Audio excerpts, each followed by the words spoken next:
Welcome back to the Esports World Cup series. It's been a long delay. We just finished phase 1 and then I took a bit of a break because phase 2 was structured really weirdly. So I'm going to try to take you through these matches again as quickly as possible, but there's so much good Tekken that it's hard to pick what to include and what to exclude. So let's take a look at the bracket. We're in Group A. Now phase 1 they called it Group AA.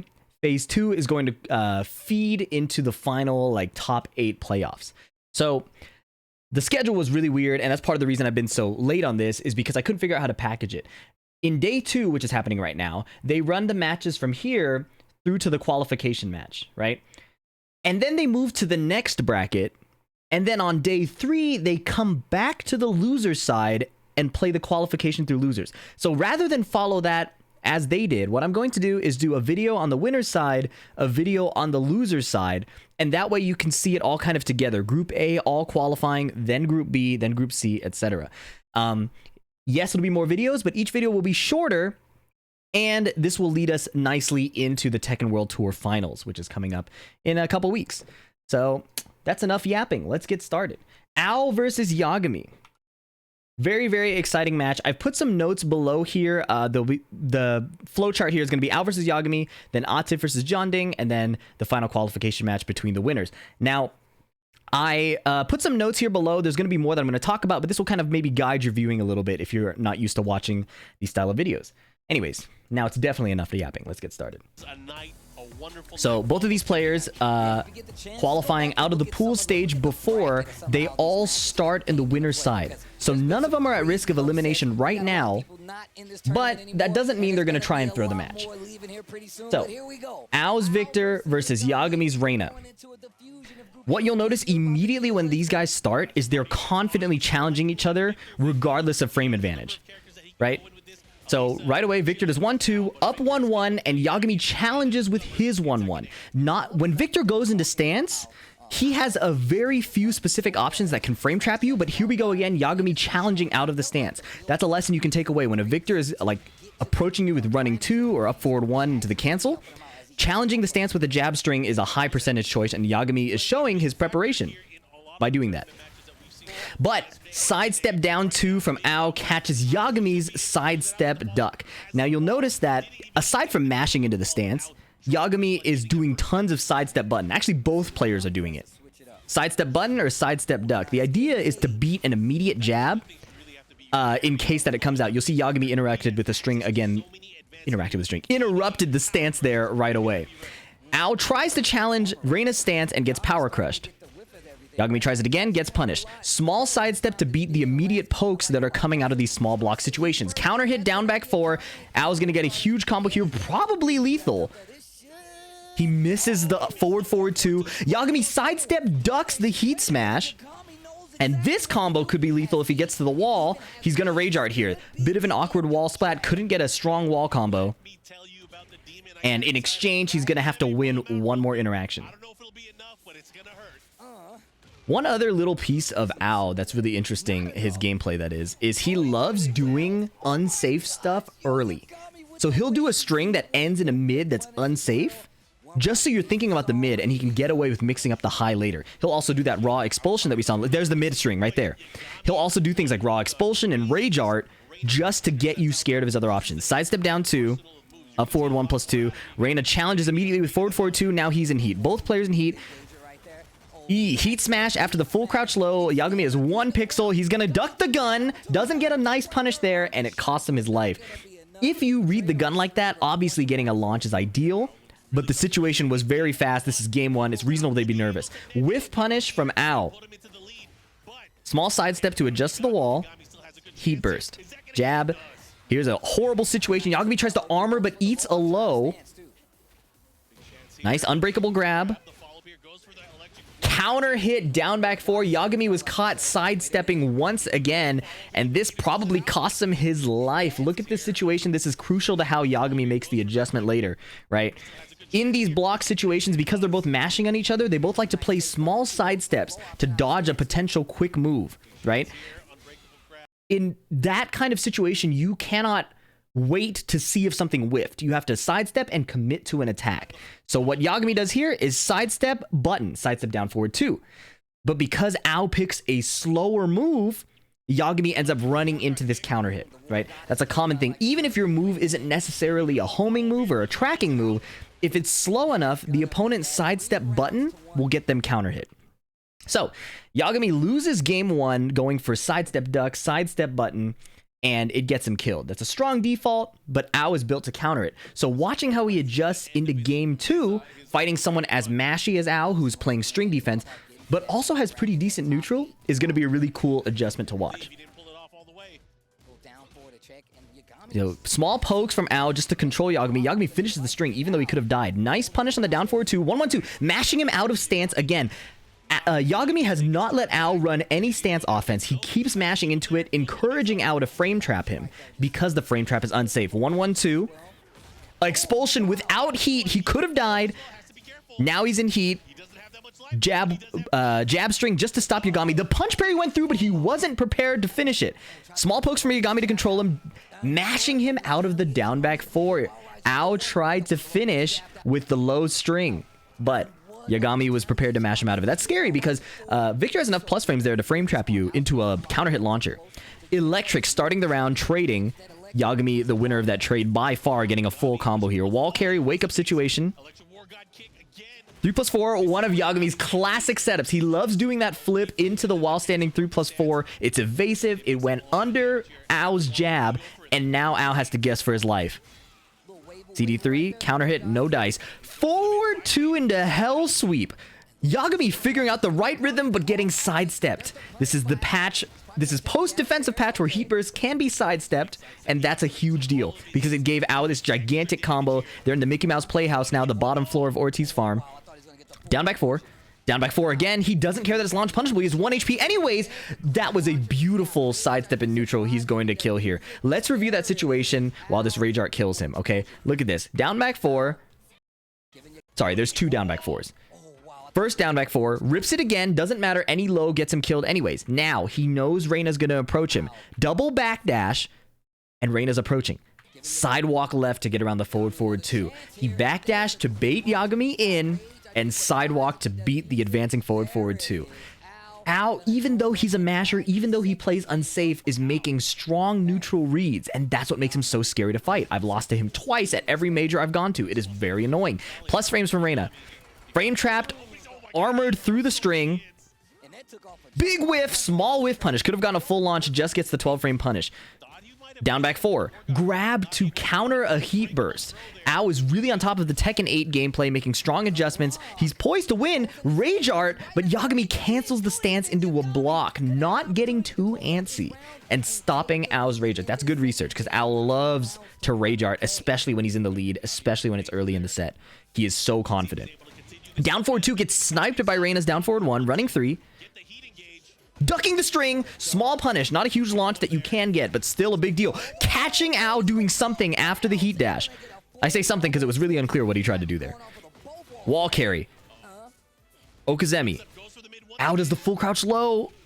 1-1-2 again. Sidewalking the Sen 4. Huge outplay from Ao. No wall explosion.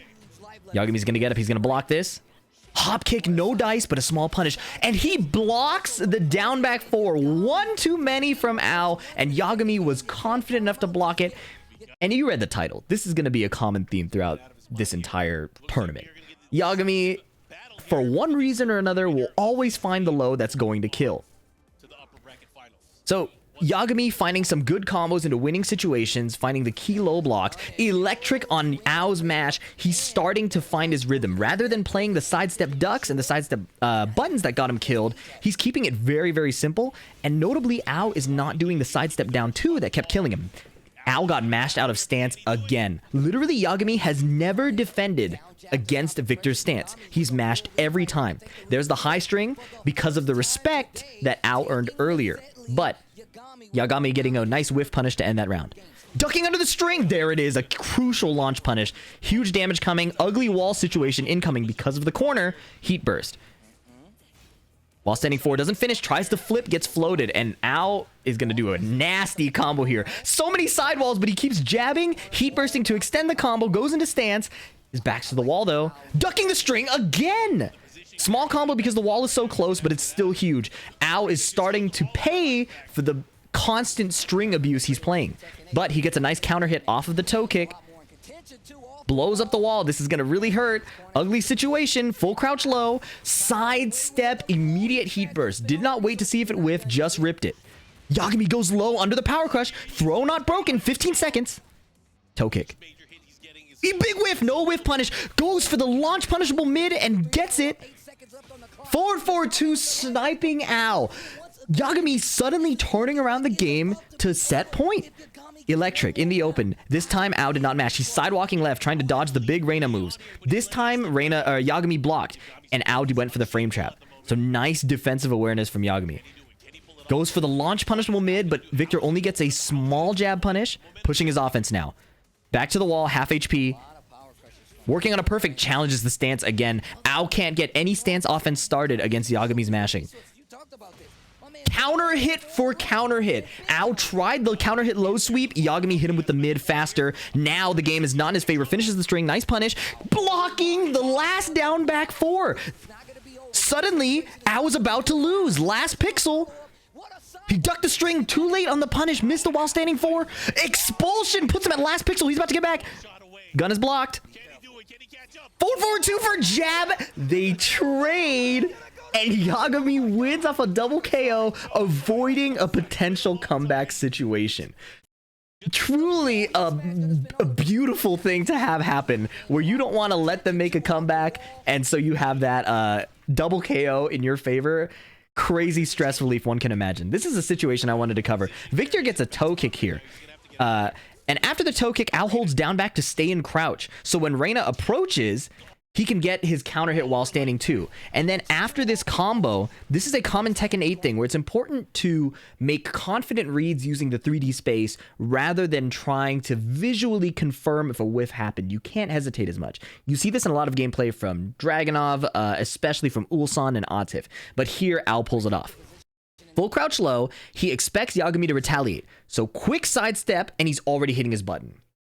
He dodged the jab with the sidestep, and he's already heat smashing before Reina can recover. And that required an instant commitment. When I say sidestep button, that's what it is. But as we saw at the end of this, he fell to Yagami, having better string defense, having better stance defense, and just finding crucial opportunities. And this last counter hit was really where it came together. Counter hit mid right before Victor could hit his down back 4 counter hit and kind of turn the game around. I talked a lot, but that's because there was so much happening in that set. And truthfully, I think it came down to the fact that Ao stopped playing down 2. The down 2 that won him so many rounds in the last game. Look at this. If we look at the first round that Victor won, if I go back we'll go to the next match soon. I just thought this is worth covering. They're doing tons of disrespect on each other's strings, but they're also doing tons of like sidestep block, sidestep duck, and that's what happens here. Right? Yagami gets hit. Sidestep duck, heat burst, and Ao saw that. He noticed it. So sidestep duck again. Reina actually comes in for an electric, so she's wave dashing, and this down 2 catches her. So Ao stopped playing these options that would discourage Yagami's defensive movement. And I think part of the reason is Yagami just started finding such good ducks on the strings and on the lows that Ao felt the need to make bigger outplays or get bigger damage sooner. Obviously, I'm not in the player's head. I'm sitting in my chair from the comfort of my home, so I don't know what was going on in their minds. But if I had to guess, that's what it is. Moving on to the next game, we have Atif versus Jeondding, Dragunov versus Eddie. So Eddie, an annoying character for sure, generally not considered top tier. Dragunov needs no introduction. This is prior to the QCF4 nerf where he knocks you down still with QCF4. So this Dragunov is undoubtedly stronger than the current one. I would argue the current one is still S tier. But this is what I want to talk about in the set. Atif, what you're about to see in this game 1 is probably the most horrifying game 1 you could run into in Tekken 8. He plays so fast, he whiff punishes everything, he pressures everything, it feels impossible. So what's going to be interesting about this set is going to be Jeondding's adaptation. But before we get to that, let's really take in what happens in game 1. Dragunov gameplay tends to move very fast, especially with the world-class Dragunov players. They pilot him so quickly, so many quick decisions. Lock in, it's about to come through. Jabbing Eddie out of the second hit of that string right away, and Atif is about to show his combo expertise. Even though he's a player who's historically nervous in tournament sets, He's confidently able to adjust his combos and make amazing plays. Down twos already. Eats the low, immediately blocks the low. You're not going to get any damage on me for free. It's time to go to the wall. Nice adjustment. Down three.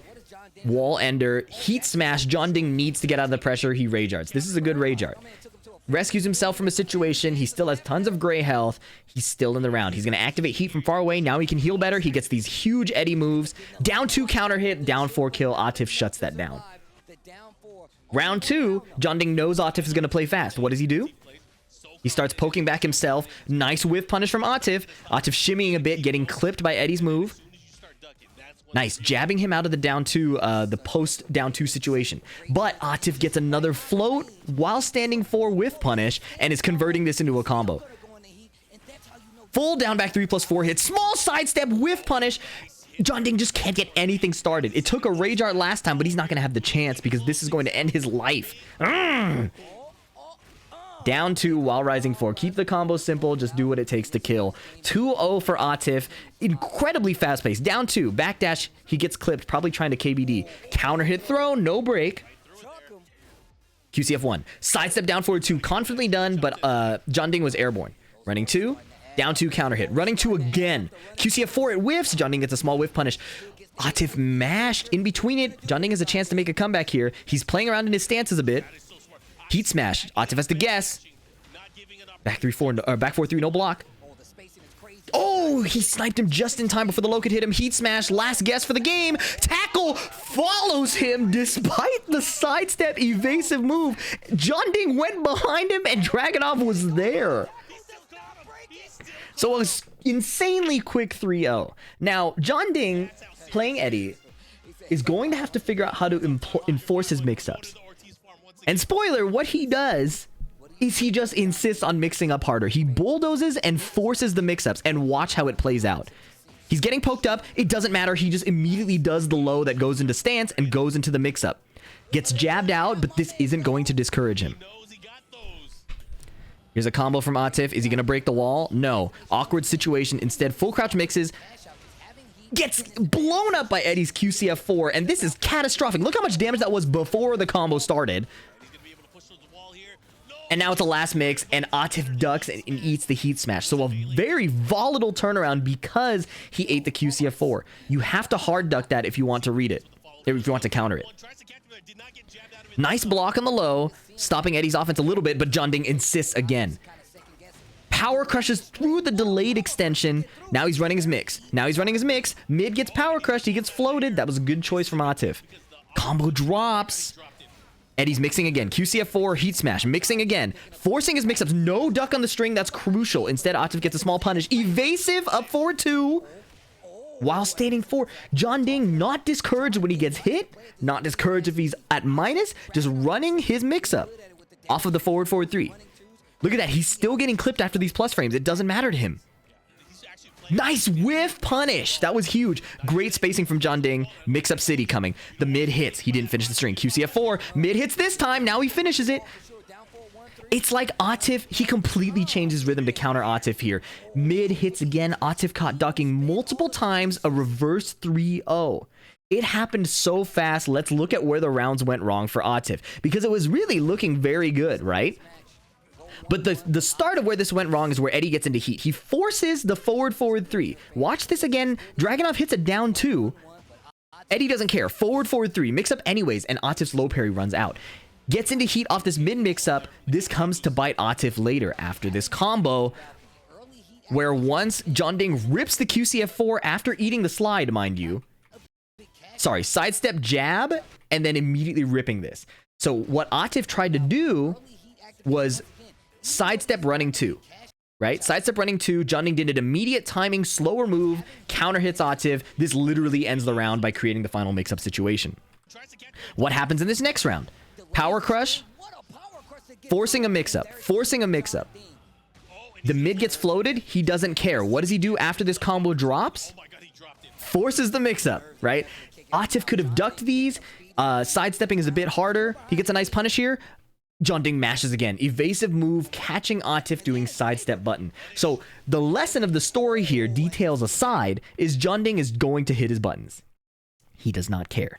So game 3, Atif has to adapt to this. He has to understand that his sidestep button is getting killed. He needs to just check Jeondding for his mashing. Let's see if he makes that adaptation. No whiff punish there. Down while rising 2, no punish. Jeondding is playing so fast, he's actually missing punishes. And this demon paw hitting, the big mid hitting, that mid hitting, Atif is just getting caught by mids. Whether he's making hard duck reads, trying to find a launch, whether he's just getting clipped out of his movement, the mids are hitting. And if the mids are hitting, it's a scary place to be. Look at this mix. Low, and Atif gets frame trapped. This low is 0 on hit. Atif could only win with a jab, but Eddie's ducking, so you don't really want to jab if you might go over him. 12 frame mid from Jeondding, stopping Atif's 14 frame mid. The fundamentals always matter, you guys, but Atif is not going to give up. Check how he makes this adjustment. 1-2-1, he gets punished. He mashes again. The slide counter hits. What does he do now? Down 2, heat burst, keeping his pressure. Okay, Eddie starts his offense. Huge plus frames. Atif respects it. Backdashing, just keeping it chill. Punish. Frame trap with the heat smash. QCF4, frame trap, frame trap. Keep it so tight. Don't give any chances to do any shenanigans. Just keep pushing him. Good adjustment. No jab float this time. Now Jeondding is playing a bit faster. Big whiff, but again, Jeondding's playing so fast, he's missing some of these punishes, missing some of these whiff punishes. For some reason, Atif got clipped again. Oh my god, he got to his rear. Heat burst. Nice combo adjustment. 1-2-1 heat dash. QCF4. While standing 3. QCF4. QCF4. Jeondding is playing out of frame and he's dying for it. It looks like Atif made the right adjustment, but evasive move. Hang on. Eddie's not out of it. Playing in stance. Catches him with the string and then the low. He robbed him out of that, and that's exactly what an Eddie player should be trying to do. Atif, again, insisting on immediate pressure, sidestepping the down jab after creating just enough pressure to make Jeondding respond. Atif is world class. We're seeing it on display. Down 2 immediately. Trying to get off the wall. Block. Hits his turn. Running 2. Sidestepping the heat burst. Boom. Big wall splat. This should kill. Awkward wall situation. Jab, jab. No, he couldn't finish the combo. Eddie can make a nasty comeback here. Plus frames. Plus frames.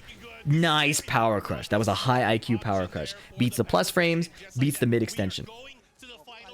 Okay. Down 2. Doesn't duck the string. That's a crucial problem. Nice block. While standing 1-3. Down 2. Heat burst, but he counter hits Jeondding out of his heat burst. The back 4-3 gets launched. That is a huge deal. It's not over. Big plus frames. Big plus frames again. Plus frames again. Atif mashes. Down 2. Oh, he gets counter hit trying to make a sidestep play again. Jeondding making a crucial outplay. Look at this one more time. Down 2, he tries to sidestep an immediate retaliation from Eddie. He does sidestep QCF1, but Eddie doesn't care. Jeondding does the forward 3, and remember, the slow button beats the sidestep button. Remember what Ao did? He would do down back 4 or down 2 when Reina did the sidestep button. This is the same thing.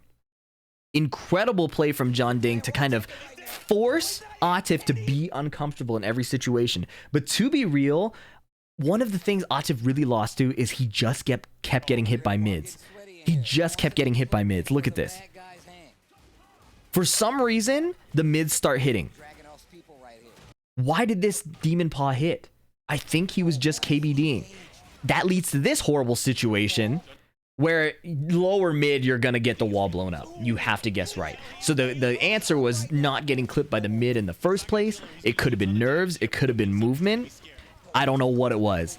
And this situation just keeps repeating itself throughout the set. Not just in this game, but the mids from Jeondding connecting and giving him access to the heat state just creates such a disaster. So he plays this round a lot better. This is the one where he finally started frame trapping Jeondding and really checking him for playing so greedily. And he tried to keep doing it. But Jeondding is so stubborn and so tricky. And look where this goes downhill. Remember what I was talking about? The mids just hitting? This is actually another just random mid. He whiffed. Jeondding could have gotten the whiff punish. Right? Now he's backdashing, and it just hits him. You have to think he's just KBDing and getting blown up. So, that is how Jeondding 2-1s Atif in a crazy, impressive upset. Which leads us to one last issue that I didn't mention, is Atif was not ducking Eddie's relaxed 2-4. He did not watch the PhiDX video, conveniently presented right here, I Refuse to Lose to Eddie, where when Eddie does this string, you have to duck the second hit. There's no mix-up, it's just strong preparation is required. And in Pakistan, they rely heavily on matchup experience more than like really, really technical lab work. It's not that they don't lab, it's that they prefer to fight and get practical experience. So that explains why there's some missing holes in their defense here. Like here, where you need to duck and launch this Eddie string. There were multiple situations, I believe 2, where Atif missed it. And that could have completely turned the tide of the battle. Unfortunately, it didn't pan out. So, take a breather. Group A bracket, Yagami winning 2-1 over Ao, Jeondding winning 2-1 over Atif. If you've been enjoying the content so far, please leave a like and a comment. Let me know that you're still around. I appreciate you guys sticking around. I try to keep the videos short, but there's a lot of great Tekken to talk about. So, this is the qualification match right here. I kept the details minimal because there's some suspense involved. There's some really cool gameplay that happens that I want to kind of let speak for itself. So, let's watch Yagami versus Yagami versus Jeondding. I almost said Atif. Celebration on the Sen. Reina versus Eddie. Now, this is a very, very exciting match because you know Yagami has tons of special moveset options from Reina, and Jeondding is also a Reina player. So you saw him jab out of the forward 2 and duck this hell sweep here. So Jeondding is already applying active defensive choices against the forward 2 Sentai option from Yagami, and Yagami's going to adjust accordingly. Plus frames here, he tries to heat burst, but the grab catches that. Jeondding taking a dominating lead in this literal corner. Heat smash.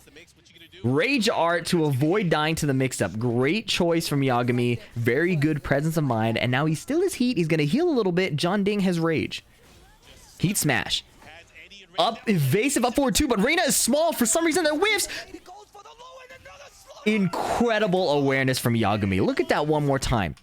He saw Jeondding mashing jab against his forward 2, so he runs the low, beating the jab. And then he predicts the evasive move and goes for a homing move. In those 35 seconds, we saw initial layer 1 gameplay and immediate adaptation. Incredible. Plus frames from Eddie. Forward 2, ducking the jab. Yagami likes to do empty forward 2, and then he confirms this string into the Sentai 3. 1-1-2. Big low. Again, mix-up city.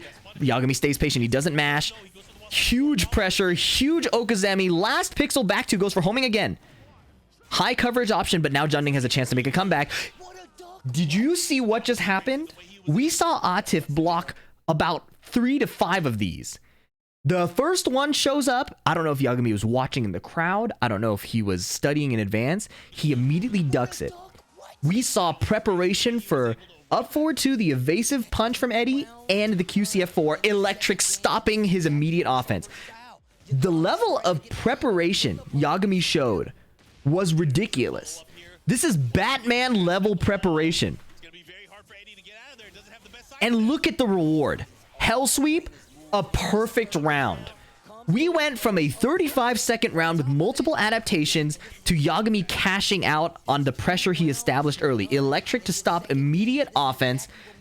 Standard combo. His combos are very well optimized. Got to the wall, saved his tornado. High wall splat, 1+2. Plus frames. 1-1-2 again. Double stance cancel to apply unique pressure that other players aren't using. This is Yagami's absolute expertise on display. A complete beatdown that was absolutely disgusting. So, in game 2, Jeondding switches to Nina.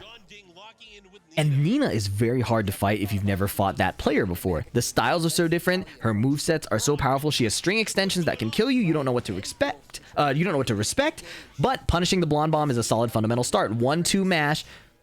Jeondding already finding tons of poke damage. 3+4, whiff punish with the 1-2 from Jeondding. Down forward 1-2, heat dash. Forward 4-2. Ooh.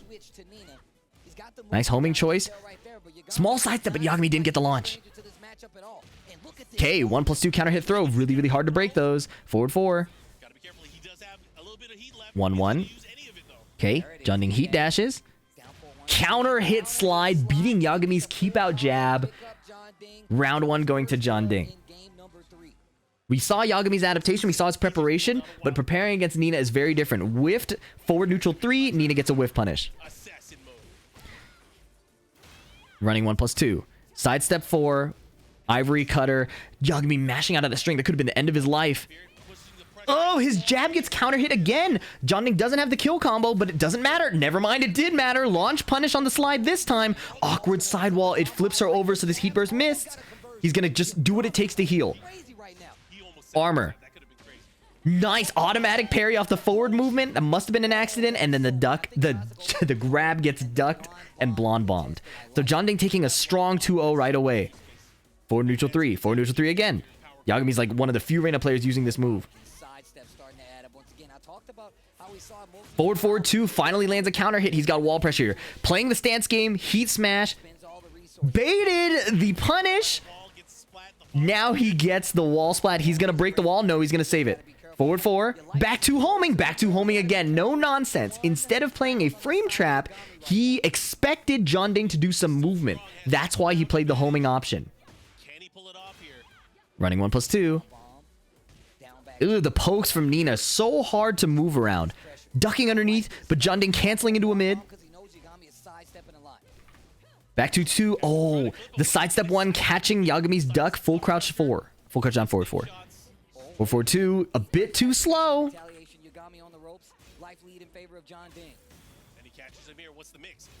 3+4. Sidestep. Oh, it whiffs. Nina's movement. Really, really good. 4-4-2. He has so much ground to make up. 1-1-2. Slide counter hitting the jab again. Literally 3 rounds lost.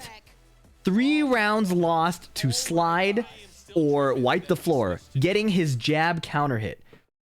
So this is a game 1 Nina, right? Luckily, he has another game to adjust, but it was so difficult to try and lock down Jeondding's pokes and beat the high-risk playstyle that he just didn't care about the consequences for. Jeondding plays Eddie, a high-risk character. He showed that in his Nina, sliding under jabs, wiping the floor under the jabs, sidestep 1, covering duck timings. There's a lot to digest here. So even though Yagami played a great coverage game after forward 4, stopping the sidesteps, he ended up losing. So going into this final game, this is where Yagami's expertise once again is on full display. The winner of this goes into the playoffs, the top 8, where they switch to a 1-to-5 format. Back 2 gets power crushed. Reina tries to parry, gets blown up by the delayed option. No throw break, though. Forward 4, down forward 1. Nina responding right away, not respecting the frames. Poking down. Oh my god, he's getting pieced up. What a block! Crucial block, getting into heat himself. He can fight back now. Blocking the blonde bomb is huge. Good block, but he's not punishing because there's a string extension that could end his life. Another counter hit slide. Jeondding profiting so much off of this evasive move, beating Reina's high keep out. Counter hit mid, it's looking so ugly. It's looking like an absolute disaster. You're finished. 1-2, 1+2, half HP. Chain throw coming. This is absolutely devastating. It can delete gray health. Yagami makes it out. 4-4-2, nothing. Ducking under the highs. Hang on, that's crucial. He did 4-4-2, ducked under Nina's keep out, and is starting to establish his own offense. Finishing the string, Nina punishes. He's patient. He's Korean. Hell sweep. Frame trap. Heat burst. Nina has 1 pixel, and she's out of heat. This is his chance. The classic Yagami setup, doing the forward flip while standing 3+4 to beat a jab, ending the round. He's still in it. It was looking so ugly. He got counter hit at the round start. But he's capable of making adaptations. He knows these characters very well. Nina's pokes, all permanent health. They do so much damage, man. Slide again. Full crouch, down forward 3. We're going to replay that because there's an important lesson here. Doesn't reach the wall. While sending 4-4, mash. Crucial mash. He has a huge lead. 1-1-2. Low going under the jab again, down 4. Jeondding tried to jab just like he did in game 1. Yagami went under just like he did in game 1. The floor is lava. I've never actually watched this full transition. I think I've skipped it every time. Set point for Yagami. Down forward 1. 1-1. Nina immediately poking back. The power crush didn't hit. Nina recovers way too quickly. Blonde bomb catching the sidestep duck. Down forward 1-2. Uh-oh. Tons of pressure. Here's a slide. No counter hit this time. Reina's in heat. What? Nina still sidestepped that. Look at what happened. That was obscene. Nina does down forward 1-2. Built-in sidestep. Beating the heat burst. And he gets a whiff punish. Neither player was ready for it, and the slide kills. Now it's final round. Jeondding's magic counter pick. Yagami's expertise. Full crouch down forward 4. The slide was out of range. He ducked on reaction and still gets the punish. This is absolutely huge. Explode the floor. Now Nina has one less resource to make a comeback. Stomp. Hold on. It's looking good. Counter hit. Wipe the floor. Heat burst. Down jab. Nina's poking up. Nina's chipping. Mashing out of the slide. Why would he mash there? I'll explain. It was a really good mash. Throw is broken. Forward 4-2. Yagami loves forward 4-2 low parry.